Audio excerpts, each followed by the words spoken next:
right, it is time for another Master Passive Income show. Now, my name's Dustin Heiner. I am the founder of Master Passive Income, and I help people quit their jobs with rental properties and passive income. That's right, where money comes in your pocket every single month. You don't work and you still get paid. Now, obviously, you'd be able to quit your job if you made $5,000 or $10,000 a month without even working. Well, that is what we talk about here, is that rental properties puts money in your pocket without you even working. Doesn't that sound terrific? And if you were able to quit your job with the properties, you will never have a job again. And that's what I want to see for you. Now, today, I have an awesome couple here that's going to be sharing with you how they are building their real estate investing business with junk or garbage or things that they find. And here is a quick snippet of what they did. They found something in the garbage. They fixed it up, they sold it, and they did that over and over again. Now they have $100,000 worth of inventory that once they sell all that, they're going to buy a rental property and have passive income coming in every single month. So anybody out there is saying, well, I don't have money to get started. Well, these guys didn't, and they are still doing it without having money in their pockets. This is how they live, and this is how they make money for future investing, and you can do it too. So I'm super excited. Let's get in there. Let's start the show where we learn how to turn garbage into a rental property.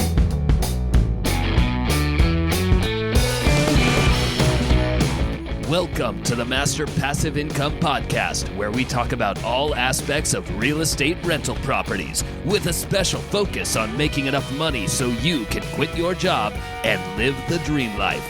And now, here is your host, Dustin Heiner.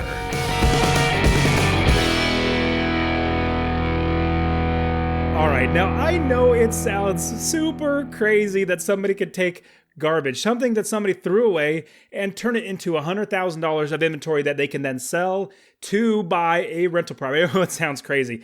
I didn't believe it when I heard it, but it is absolutely true, and they do this all the time. So before we get into the show, and I have something I want to give to you for free. It's my free course. Go to masterpassiveincome.com/free course. It's a free mini course that's going to show you how you can get started investing in real estate rental properties. Again, go to masterpassiveincome.com/free course. And everything we talk about today, you can go in our podcast show notes, masterpassiveincome.com/059. This is a 59th podcast episode. And in the description, I'm going to have all these links in there for you as well. Now, I also, from time to time, read reviews that I get for the podcast because I love getting reviews. I love seeing what people like and what they don't like and all that good stuff. But I got a review from Taryn. Taryn says, this is the podcast, just the podcast I was looking for. My husband and I are fairly new to the investment property game, but I love how the info Dustin gives is filled with knowledge for both rookie and veterans. Thanks, Dustin. And she gave me a 5 stars. Hey, Taryn and husband, thank you so much. I really appreciate it. I'm glad you guys are enjoying the show. You know, I keep trying to put out applicable content for you guys to move forward. Now, I want to see you guys change your life. Now, there's another thing that I wanted to talk to you about. Did you know that college is so expensive? Well, of course you knew that college is ridiculously expensive. I know when I went to college, it probably cost me, and I went to a state school in California, I think maybe like $2,000 a year. So at most, I was paying like $8,000 for an entire college education, which you could work a job, a part-time job, and still pay off that and not come out with debt. Nowadays, it's horrible where college is costing $40,000, $50,000, $60,000 and up. I have students of mine who I'm helping invest in real estate that have $100,000 in college debt. And I'm helping them get out of that at the same time building their business. Now, I want to ask you, why are colleges so expensive? You know, your job, when you go to college, but like the goal for going to college is to get a job when you get out of college, you know, get the knowledge, get the information so that you can get a job, a good paying job, get that job, work in there for many, many years, and then be able to retire. You know, that's the goal. But if you come out of college with $80,000 in debt, how crazy is that going to be? I mean, I can show you how to buy 2 or 3 rental properties with $80,000 that probably make you about $1,200, $1,300 a month in passive income. How much better would it be to buy properties with that money than giving away to some college? So my question is, why are colleges so expensive? Well, I do have the answer. Well, it's because the federal government has gone into the loan-making business. Basically, all loans are given by the federal government. And the colleges, the institutions, the what are they called? The deans, the professors, all of the people that run the colleges realize that the government's giving the loan, you are getting the loan, we can make money off the students, we can make loads of money off the students. It's a racket. It's absolutely a racket. And I strongly suggest anybody that if you're thinking about going to college, don't. That is one of the worst things you can do. You're going to straddle yourself with so much debt. Now, did you know that you can also not, I repeat, you cannot file bankruptcy on your student loans because it's a federal government. They have that loan. So you absolutely cannot file bankruptcy. So if you get $100,000 in debt, you're trying to pay it off and you can't climb your way out of the debt. The debt is getting worse and worse. And maybe you might think, I'm just going to go ahead and file bankruptcy to get out of this debt because I cannot climb out of this hole. Well, sad to say, you cannot file bankruptcy. You can file bankruptcy, but it's not going to wipe out that college debt. That college debt will still go with you. And so the colleges know that the federal government's going to pay it. You're going to pay it. So let's say you have a student getting a loan for $200,000 to go to a prestigious school. You don't have to pay for room and board, their books, their fun things. They have to have some spending money. So they put a lot of loans, or get a lot of loans and put money in their pockets as well as into the professors' pockets. Now, you cannot go and file bankruptcy on $100,000, $200,000, or even $1 million in loans. You are going to have to pay for it, or somebody else will. So the college knows. They absolutely know that you can't file bankruptcy, so they keep raising prices over and over and over again. If you look back 15 years ago and how much it cost versus now, let alone in 2, 5, 10 years, it has gone astronomically. It's like if you look at a chart, it's a slow, gradual climb. And then I think in 2008, 9-ish, it just started skyrocketing straight up. And now it's so high, but it'll only keep going up. Now, here's the sad thing. You're going to have to pay for it. And it's going to be on you. But here's another thing. We got politicians right now, and I don't know where you stand. I'm not going to share with you where I stand on politics. But what is so sad is we have politicians saying, you have hundreds of thousands of dollars in debt for schooling. We're going to make the rich pay for it. We're going to make somebody else, we're going to steal, in my opinion, and honestly, taking from somebody to give to another, I don't care if it's a law, you're still stealing from somebody else to give it to somebody else. That is stealing, and that's wrong. So making somebody else pay for a loan that you get is wrong. Now, in my opinion, number one, don't go to college. That's a big one. Number two, if you are going to go to college, you should pay for yourself instead of making somebody else pay for it.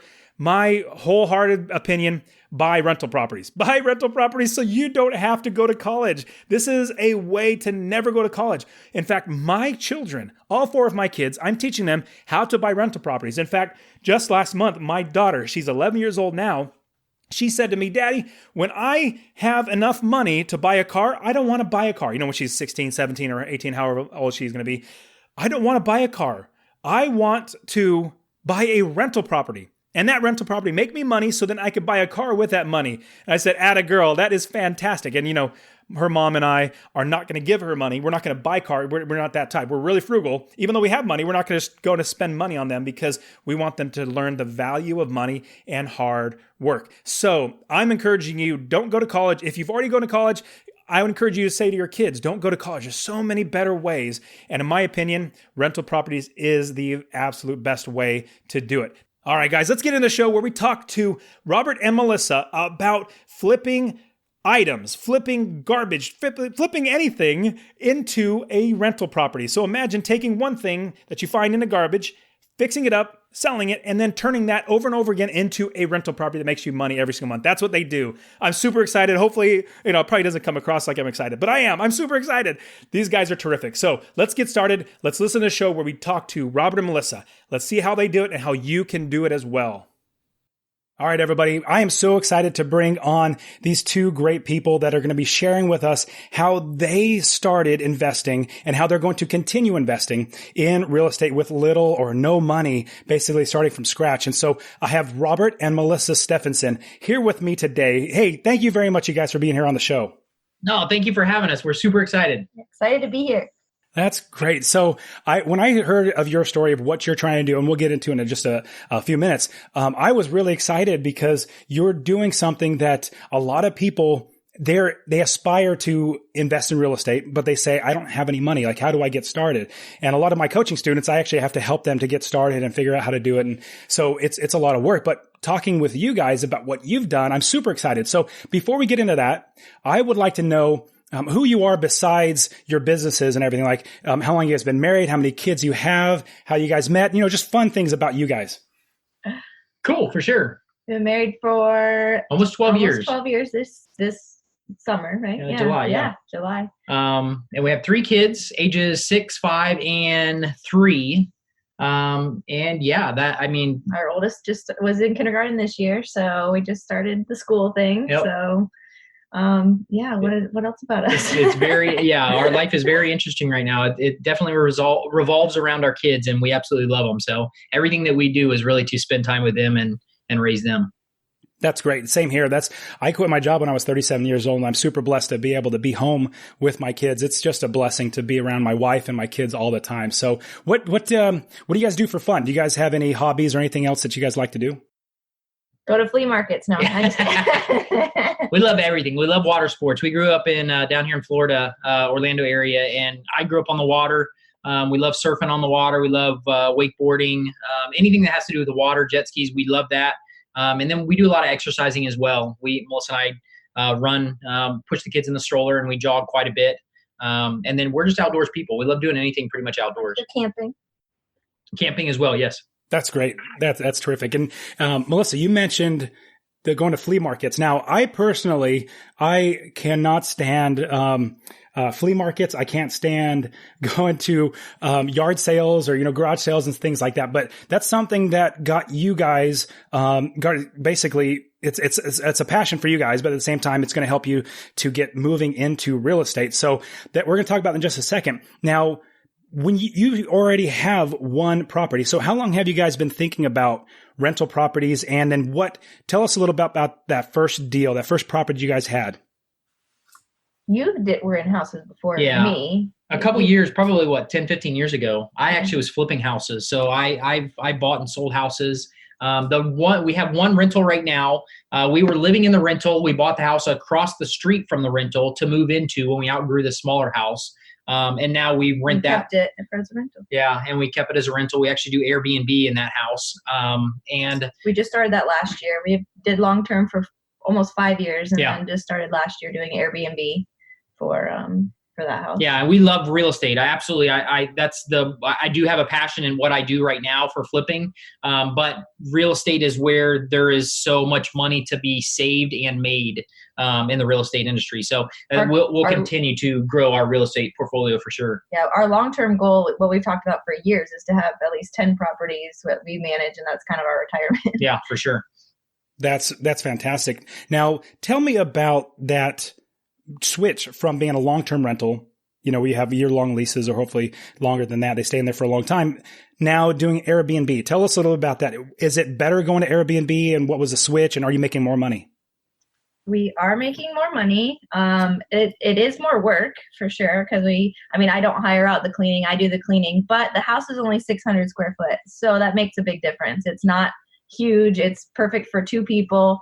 It's not like we don't get big parties in there, which is good. It's just, basically couples come down to our area. They kind of want to move to the area. So they, those are most of the people that we've had, and we've had a pretty good experience with it. Yeah. Right? It's been great for us. We make 3 to 4 times as much on Airbnb versus renting it long-term. Plus, people in Airbnb, they don't really have time to settle into the house. So they're taking pretty good care of our property while they're there versus somebody who settles in, maybe trash it a little bit more than somebody else that's only in there for, a week, 2 weeks, up to a month, something like that. So would you say that this is something you would continue doing, or are you looking for maybe having both Airbnb and long-term rentals? 100%. I would do Airbnb right now. Yeah, as long as. Yeah, if the property was a lot larger, we'd probably do more long term, like a family rental. But since it's small, it makes it easy to fix and clean up, and and we're right across the street, so that helps a lot too. So Yeah. that we're right there if they need anything, or just to clean it, where it's right there. So That's good. So when you build your business and buy more properties, would you want to continue that model? Yeah, 100%. yeah. Wow. We want them close into our area. We're in a pretty decent area down here in Florida that is very desirable. So we're trying to buy another property by the end of the year this year, and we want to do it in our little town just because it's just so much easier to manage and be able to do it as an Airbnb that we can manage ourselves. That's great. And Robert, you said you used to do, or you do still do flipping as opposed to used to do it? No, I got out of the houses. I got out of the houses probably when Melissa and I met. I had done a couple houses and made some great money at it, but it's just a lot more red tape. You deal with titles and all that kind of stuff. That where the business we're in right now, some of the flips that I do on the way we make money is just as profitable as a house. But all it is a transaction. Somebody pays me cash or pays me through online, and then I ship them the item that they bought. So that's kind of where our business model is right now. In the future, I don't know if we'll do flips on houses. We'll like I said, I think we'll probably get more, stock up to 5 to 10 houses and use it as a retirement and an income basis for Airbnb or long term. That's great. And you said with Airbnb, you probably make 3 to 4 times as much as you would normal rents. Yes, it's crazy how much more money you can make, renting it out by the night versus a monthly rental for sure. That's great. What was it like moving from your house, the 600 square foot house, then buying the one across the street? Was that hard? Was that like something that you envisioned before you guys even did? Or was it all of a sudden like spur of the moment? Hey, let's turn this one into a rental. How did that thinking go? Well, we got pregnant with our first kid, and we knew we needed to move. We just didn't know exactly what that looked like. And then we were friends with the lady across the street, and she was older. And she said she was moving in with her son. She was elderly, and that she was going to sell the house. And so Rob said, well, we might be interested in your house. So yeah, we expressed interest to her, and she was more than happy to, help us get the house. And we bought it from her. And then we never really had intentions of selling the house that we were in. Cause like I said, we've always, I love real estate no matter what. That's the only place people can really make millions of dollars is in real estate. And I see that, but like I said, our goal has always been to grab a couple of rental properties and hold on to them. Yeah, I don't think we ever thought about selling it at that time at all. Good for you. That's fantastic. And plus, it's right across the street, so you definitely have an eye on the property. So from that now, what really intrigued me about your story, you found a chair in the garbage and then turned that into lots and lots of money. Tell us a little bit about how that went about and then what you're going to do with that money. Yeah, definitely. That is our 2019 Flipper Challenge. Melissa and I, we walk to our downtown area at least once or twice a day. It's about a mile from our house. We walk down there and we regularly look for, not really look for stuff, but we see stuff that people are putting out in the trash. And what was it? The beginning of January, like the first week of January, there was this nice looking like accent chair that somebody was throwing away, just sitting on the side of the road in front of their house. So we grabbed that chair. Actually, we walked downtown, walked back. I jumped in my truck once we got back to the house. Yeah. So I jumped in the truck, went back and got it, and then brought it to the house. And it needed actually, the reason they threw it away was there's a little piece of wood that was broken on the underneath side. Very easy fix. Took me less than 5 minutes. I had a piece of wood out in my garage. I cut it and put it up in there and screwed it in with a couple screws. So I fixed the problem. And then we sold that chair for $50 on Facebook Marketplace. And after that, we actually bought 2 exercise bikes off of OfferUp with the $50. And we sold those bikes for $500 a piece. So that got us up to $1,000. Now, ever since then, we've been reinvesting that money. We haven't put a penny of our own money into this pot. And ever since then, I think it was like January 10th is when we started, when we got the chair and sold it. We're up to, and I just did the total a little while ago, we're up to over $100,000 of inventory of stuff that we have bought from the money that we sold that chair with and kept reinvesting it. So we're over $100,000 of inventory. And we've already brought in cash-wise, we've sold $11,000. Yeah, a little over $11,000. We've already brought that in, but we've already reinvested, I think, $5,000 or $6,000 to get up to the $100,000 inventory mark. And we're going to keep going. Our goal is to get to roughly, we want to have 150,000 cash at the end of the year, and we want to buy a rental property at the end of the year with that cash. Then we got a chair out of the trash and we were able to turn it into a rental property. That is an amazing, amazing story. Now, my mind, I'm not creative at all. I absolutely know that I'm not creative. And my wife is. She has all the creativity in the family. And to take something like that and make it into money, that takes creativity. Now, tell us about the process of finding something, or even, for free in the garbage, or even at a flea market and then flipping it. Tell us about that process. And because now you're going to use that money to buy more rental properties. And tell us about that process. And if anybody's listening to this, if they're interested, hey man, maybe I can do this. I want to get started investing. I can probably do something like this. How would they go about doing this? Definitely. It's really like I said, I have a passion for finding undervalued deals, and then we resell it. So those undervalued deals can come from anywhere. They can come from the trash. They can come from apps online, OfferUp, Let Go, Facebook Marketplace. There's people everywhere that are getting rid of stuff for free, or getting rid of stuff because they just want to get rid of it. They're not trying to make money on it. They just need to liquidate.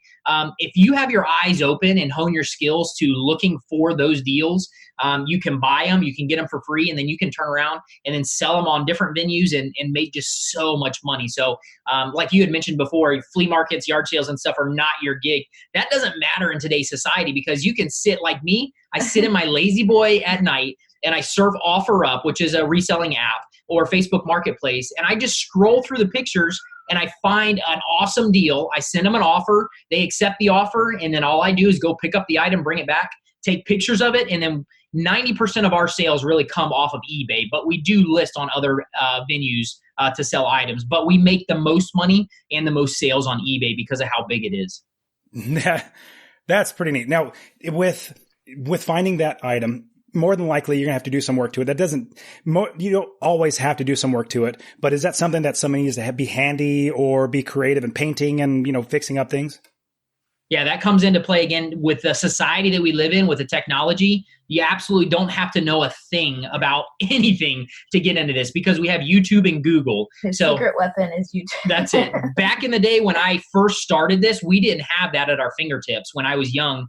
So you didn't really have the option of learning how to fix stuff. You just trialed and errored it. But now, if there's a problem with an item, with a stove, with a whatever you're doing, any type of item that you have a problem with, if there's an issue with it, you can easily plug it into Google or plug it into YouTube, and probably 9 out of 10 times find somebody else who has the same problem, and they're giving you a solution how to fix it. So, but not all the stuff that you have needs fixing. Absolutely not. Yeah, less than half probably of the stuff, but we sold a commercial compressor last week.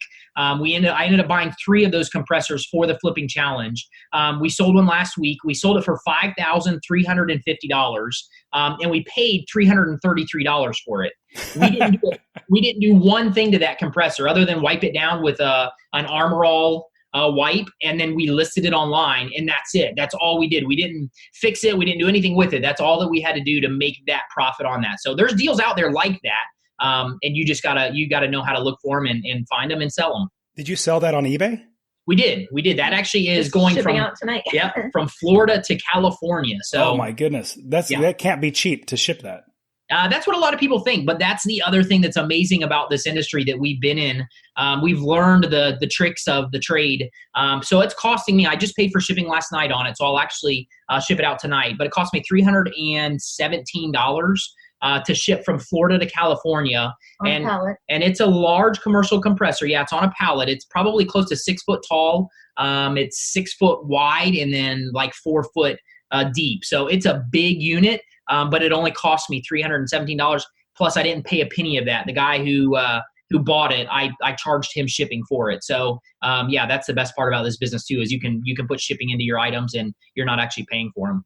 That is absolutely amazing. So now that you have this ability to create money basically from nowhere, if somebody's just giving away, I've done it where on Craigslist, go to the free section and I'll put something in there for free because I just want to get rid of it. I just take my time to try to sell it. It's like, oh, it's going to take a lot of time and effort. Just put it on there. Somebody take it out for free. Like palm trees. I had 3 good sized palm trees that took a lot of work for the people to take out. I gave it away for free because I was like, I don't know who's going to actually buy it, but more than likely there are people that would pay for it. But in general, you're getting things that you're not paying a ton of money for, but you're making a good amount of money. Now, from there, let's transition into your next property. Like, have you started looking for the area, or is it the same area that you're investing in currently? Like, tell us about this next deal that you're looking for.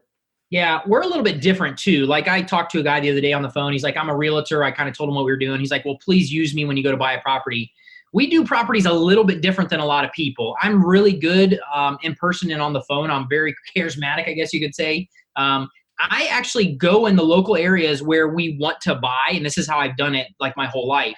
I'll find a piece of property that I think I want to buy. I'll actually go into Property Appraiser's website, and then I'll find out who the owners are. If they don't live in that house, they're absentee, so it's either a rental home or if it's run down, they're not renting it out. I actually contact the owners directly, and then I will try to talk them into selling me the house. Every piece of property that I've ever bought, and even nothing that I've ever bought has come off a multiple listing service or some type of wide. The houses haven't been for sale. I've actually talked to the owners and got them to sell us the property. So that's what we will do once we have the money. Probably September, October, somewhere in that area around November. I'll actually get out. I'll start looking around and seeing what I can find and what looks good, and then I'll start actually doing some legwork to see if I can secure a property and get into a contract with somebody. That sounds like a great idea. Now, are you trying to save up enough money to where you could buy the property for cash? Yes, 100%. We want to spend cash, hopefully right around $150,000 on the property and buy it for cash. Man, that would be super amazing, going from a chair that you found that somebody's thrown away to actually having a rental property within the year. That would just be super amazing. I can't wait to hear that story of you guys doing that. That just sounds so amazing. Yeah, we're super excited about it. So, we'll definitely keep you up to speed and let you know how it goes. But I'm estimating we'll probably be close to $400,000 to $500,000 in inventory at the end of the year, and we're hoping for $100,000 to $150,000 in liquid cash that we're able to actually invest in the house. So that's our goal. That's what we're working towards. I totally think it's achievable and doable. So is that what you guys are doing? Is that how you guys live? Do you guys have jobs outside of this? No, that's what we do for our income is flip items. Yeah. So this it's been a little bit difficult to that money is for the house, so we have to keep it separate. So, but this is what we do for our income now. We started full time 3 years ago now. Yep. So. Man, that's great. Isn't it fantastic not having a boss? Yeah. 100%. Yeah. Of course.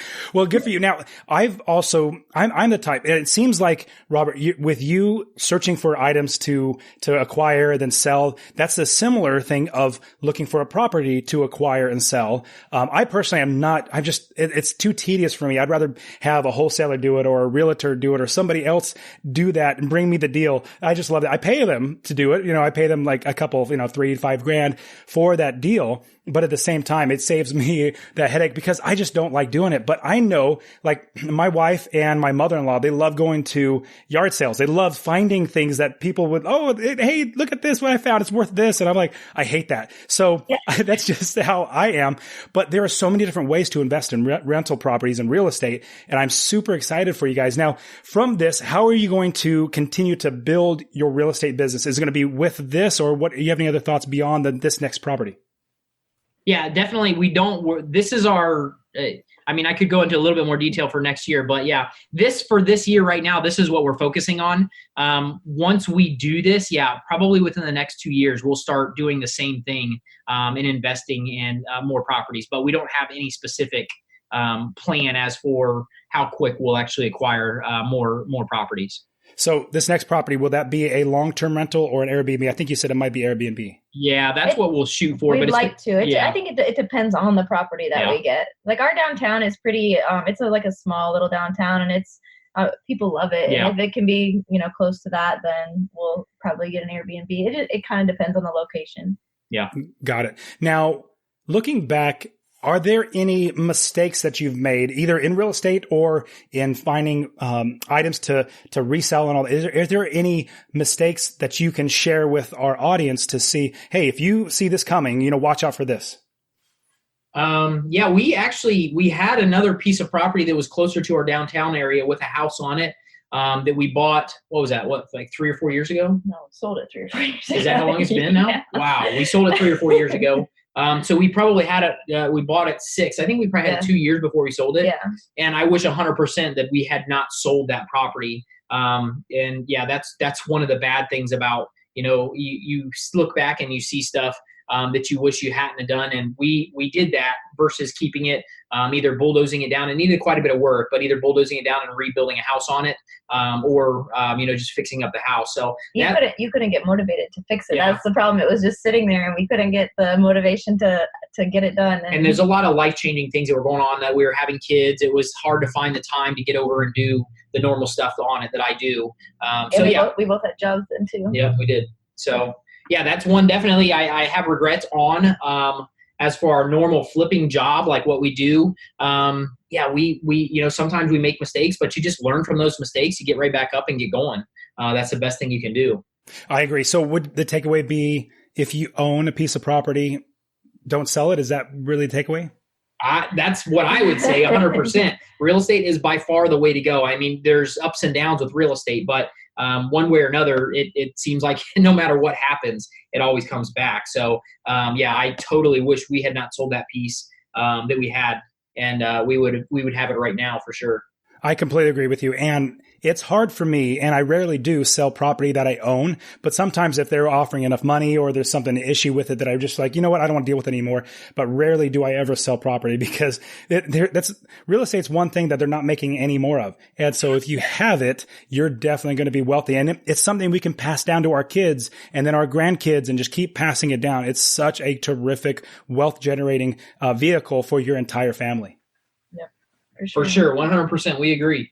All right. So looking back now, before you started investing and even, doing the flipping of items in like eBay and flea markets and stuff, looking back, is there a tip? Is there something that you would go back and tell your younger former self outside of, don't sell the property once you own it? Outside of that, is there something that you would go back and tell yourself to help you get faster to where you are now? What do you say? I don't know. I'm trying to think. Yeah, I it's very valuable, the lessons that you learn in life, that you go through. I don't know if I would give myself any other advice to take on that. I mean, real estate, definitely, like I said, that property we sold. I could think of one thing. What's that? Our rental property that we have right now, but we used to live there. But before we lived there, you bought it to flip. Like he bought it as a flip house, but he bought it with a partner. So he had to buy his partner out, and then we ended up getting a higher percentage on the interest rate because that was probably not to do it with him, but to do it with a partner. And partners, and that's something that we did learn early off, is it's hard to deal with partners. People are different and they have different I guess they have their different expectations in a deal or something like that. So definitely that would probably be a great piece of advice. It can work. You can. It you can work with some people. Yeah, it can. But at the same time, just you have to know and understand each role that you guys have in the deal. So that would be a huge one. I think that's a fantastic piece of advice, because I've had partners in the past, and what it turns out to be is I basically get 50% of the profits, but I do almost 100% of the work, and I have 100% of the liability from the business. So it's not beneficial. So I'm at the point now in my life that I will never have another partner. I might have investors, and I do have investors invest with me on like apartment complexes and things like that, but I'm not going to have a business partner that I'm going to have to answer to, or we're going to have to agree upon something. It's just something like I don't want to have to deal with. Let's move on with it. I'm old enough now. I have plenty of money where I don't need to. So if you can get on, and I would say even for myself, I would absolutely wholeheartedly tell myself younger, don't even take any partners, because every time it's never done well. And so just don't do partners. So I think that's a great, great point. Especially if they're family. Yeah. Oh my goodness. Yeah. Okay. So hypothetically, and I think I know what you guys would do because you already started with nothing. You got a chair. But this is a question I love to ask is, hypothetically, if you're going to start all over from scratch from the very beginning with no properties, nothing, what would you do to get your first property? What would you get if you started from scratch to get your first property? I don't know. Like we're able to generate income off of nothing, from something from the trash. That to me it's amazing. It's just to be able to take something that somebody else does not want or wants to throw away, and then keep selling it and creating income. To me, that's like the ultimate. I mean, you're making money out of something that somebody else didn't want it. It's literally trash.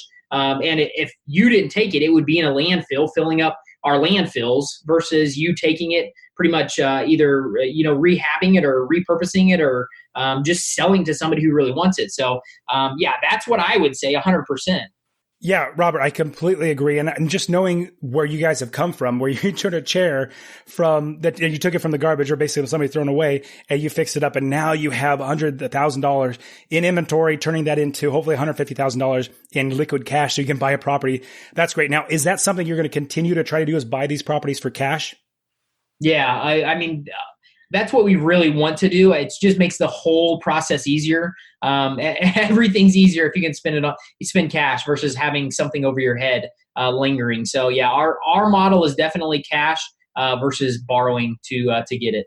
Got it. Now you are also living off of the income that you're making from this product or item flipping business. So you have to make more than $150,000. You have to make enough to provide for your family for the entire year. Yep. Exactly. That's where it's tricky because, when we buy something, we have to figure out if we want to use the flipping money or we want it to go to our income for flipping it. So it's you had to work double time. Exactly. It's it's working, but at the same time, that's the tricky part of what we're trying to do. I completely understand. Now, does the word sacrifice kind of grab you and you have to sacrifice now in time or money or luxuries or, whatever it might be? Are you having to sacrifice in order to get to your goals? We sacrifice a lot of sleep. We work a lot of nights because we spend time with the kids during the day. They do stuff with us. Like they'll go and to the flea market. They go to the flea market. They're in our business with us when they're not at school. But I'll work at night. Yeah, I'll add something to this. Definitely, Dustin, is I totally feel 100% blessed in what we do. I'm a very optimistic kind of person, but I don't feel like there's anything else. Like kind of you said, you don't have to answer to a boss. We're living our dream life right now because we get our own schedule. We have time to go to our kids, functions. We take our kids to school. We spend time with our kids. And at the same time, we're building an amazing business. So sacrificing, I don't really think we sacrifice that much. I really feel blessed just to be alive and to be able to do this business that I absolutely love to do and get what we're getting out of it. So we live more frugally because of our nature of our business. That is something that's definitely different about what we do. Like a lot of people go out and have to either finance home furniture, appliances, or they have to pay a lot of money for that stuff. I can get that stuff for next to nothing because of the industry we're in. I get almost everything in our house. Since we're flippers, almost everything in our house is not brand new, it's secondhand, but it's not junk. We have high-end appliances. We have really, really nice stuff because there's just amazing deals out there that you can find when you're into this industry. So yeah, definitely. That's brilliant. I love that. My wife helped me to be even more frugal than I ever was. And so with that frugality has helped me to buy more properties because when I think of, man, if I'm spending this money on this, I can't use that to buy a house. And so usually being frugal really, really helps. Now, thinking of your kids and how you can pass down your wealth in properties to them, how else are you helping your children, are going to be helping your children? Have you thought about how you're going to pass down what you've learned and not just the actual products, the physical inventory of your properties or the things that you own, but in educating them? Have you thought about doing that?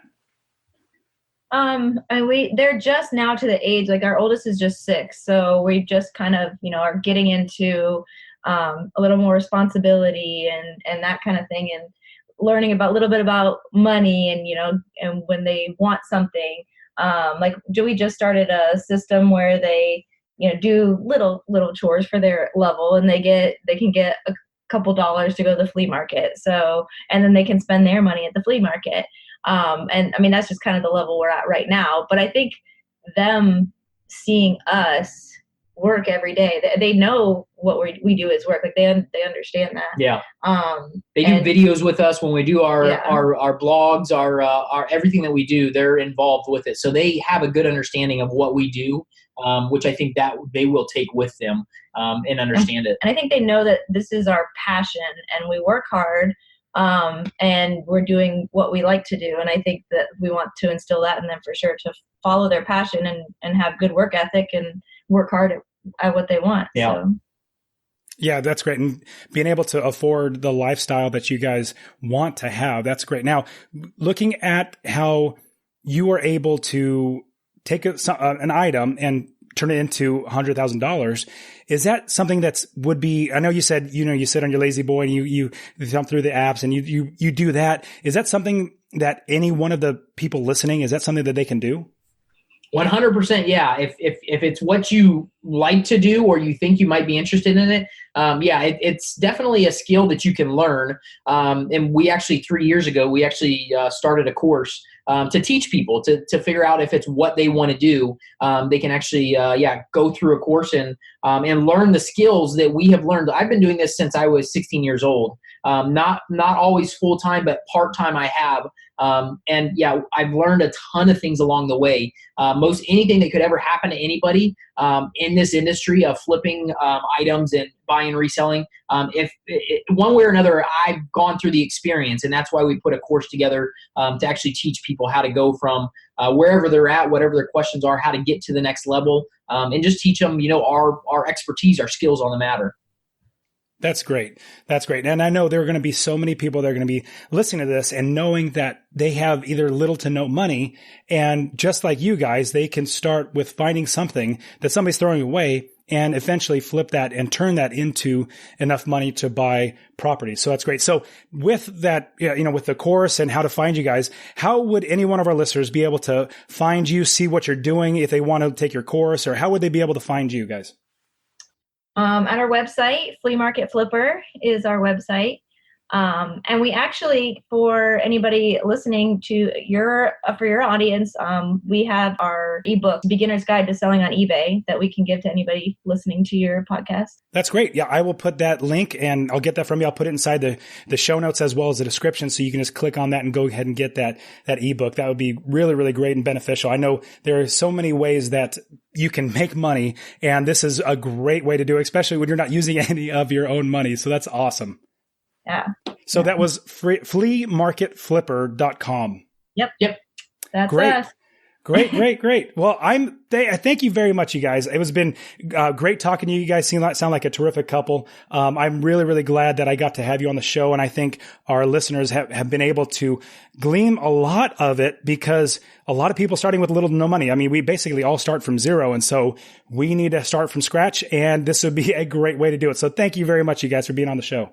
Of course. You're Thank you so much for having us. We had a blast. Thank you so much. All right, guys. Take care. Bye. Now, wasn't that fantastic? I was so excited at going into the interview, and then coming out of the interview, I'm so even more excited. Like, these guys are absolutely doing it. They have one property. Now they are building up to where they have another property. So if you were telling yourself, well, I don't have money, so I'm not going to invest in real estate, you don't have an excuse anymore. They've shown you exactly how to do it. And if you are interested in getting their free book where it shows you how to do it, go ahead and get that as well. Go to masterpassiveincome.com/flea market flipper. And all these links will also be inside the description as well as in the show notes. And you can read up on everything we talked about today, all the links and everything we talked about on the show notes page. Go to masterpassiveincome.com/059. This is the 59th podcast episode. All right, guys, you guys have been terrific. Thank you so much for being here with me. I super, super appreciate you guys and your time. Thank you very much. Let's get out there. Let's start investing. Change your life with real estate rental properties. Find that one thing in the garbage, turn it over, and buy a rental property with it. All right, guys, take care of yourselves. I'll talk to you soon. Peace out.